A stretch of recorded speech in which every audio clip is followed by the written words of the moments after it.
Well, relief from the angel tax, a cut in corporate tax rates, ensuring easier credit. Startups have a long budget wish list for the finance minister. Well, still with us, Vivekananda Hallekere of Bounce, Gopal Srinivasan of TVS Capital Fund, Sreejith Moolayil of True Elements, Rehan Yar Khan of Orios Venture Partners, and Archit Gupta of Cleartax. Archit, let me come to you now.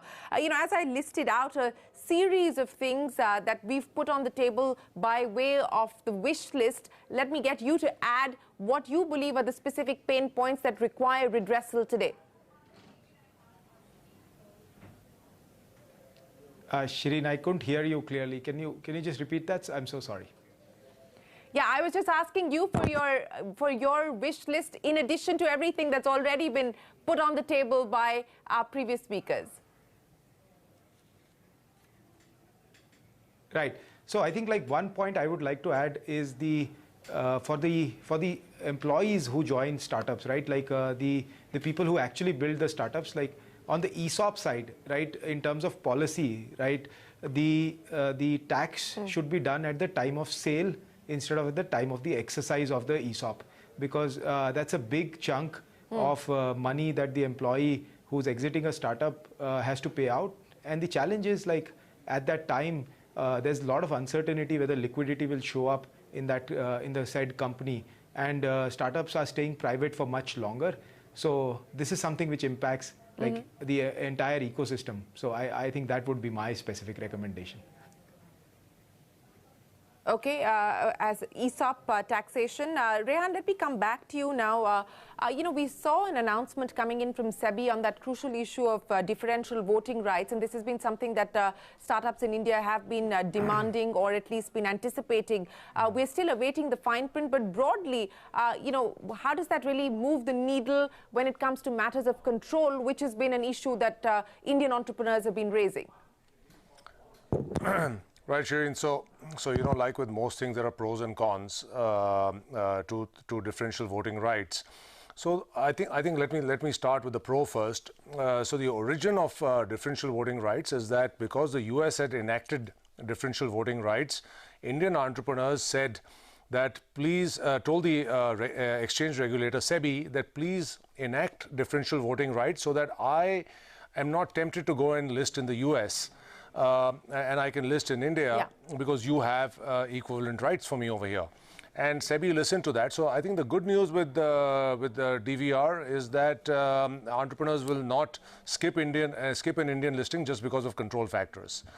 Now the con to this is that, and we are seeing this in the case of Facebook and in a few cases in the US, is that when a lot of power is concentrated in the hand of one individual, there can be minority investors and other people on the board which are upset because they don't have a say, and they are large stakeholders in the company. So you may have someone who is a 10 or 15% shareholder of the company, or even a 5% shareholder of the company, calling all the shots. Right? And that is the concern. And in the US, they have managed quite well. DVR has been around for quite a long time. I think the added concern here in India is that because in India our legal system is less robust than the US, will we be able to get good amount of recourse, right? So because of this. So I don't think there's a clear that, hey, this is absolutely good or this is absolutely not good. Hopefully it will be good, and Indian entrepreneurs will not skip IPOs in India and will list over here, and that'll be a great thing. The issue will come is that if we get one bad apple, right, and then investors have a poor experience, then there will be a lot of hue and cry. But hopefully at that time, like we do in India, we will come around and remedy things, right? Absolutely. We will address that when we get to that point, cross that bridge when we come to it. But Gopal, if the finance minister is listening to you, and I mean, there is only so much the budget perhaps this time around will be able to address. But let's look at the picture and the story over the next 5 years. And if this is the start of that mission of getting to that ambitious 50,000 number, what more would you like to add to the wish list? I'd just like to add only one thing, Shireen. Basically, we need to also, as much as developing the domestic capital market, we need to onshore the offshore capital.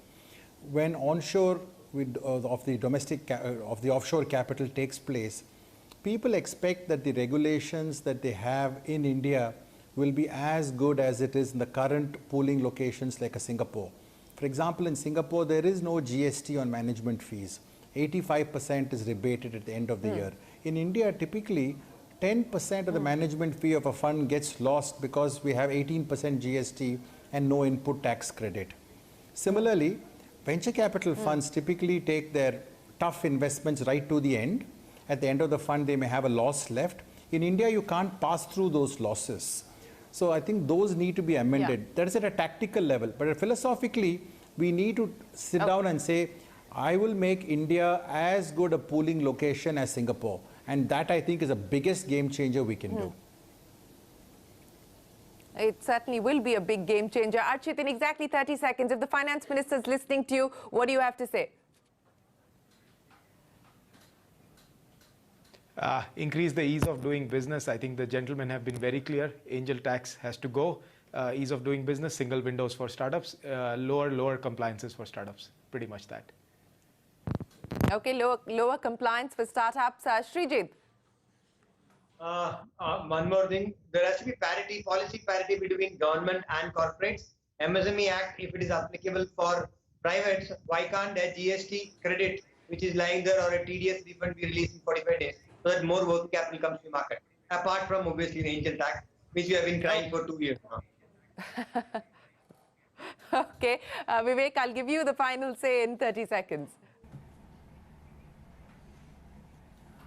I guess GST on vehicle for mobility, that can be it can be reduced through some kind of mechanism. It's great, and single window clearance for a lot of things will bring a lot of clarity and investor confidence for the whole startup as such, and new things which are being done by startup.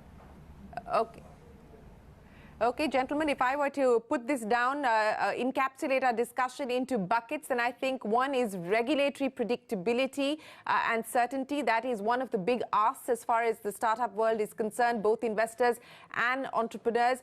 The other is, of course, the ease of doing business and the compliance burden, which needs to be improved even more from where it is currently today. And access to capital, I think that is a big one that all startups are, of course, hoping will get better with every passing day. But the biggest one, of course, is the confusion that still prevails on the controversial issue of the angel tax. The ghost is back, not buried just yet. Vivekananda Hallekere, Gopal Srinivasan, Sreejith Moolayil, Rehan Yar Khan and Archit Gupta. Once again, many thanks for joining us here on the Young Turks Startup Budget Wish List. Let's see what Finance Minister Nirmala Sitharaman delivers on the 5th of July. We'll keep you posted. A quick break, a lot more coming up. Don't go anywhere.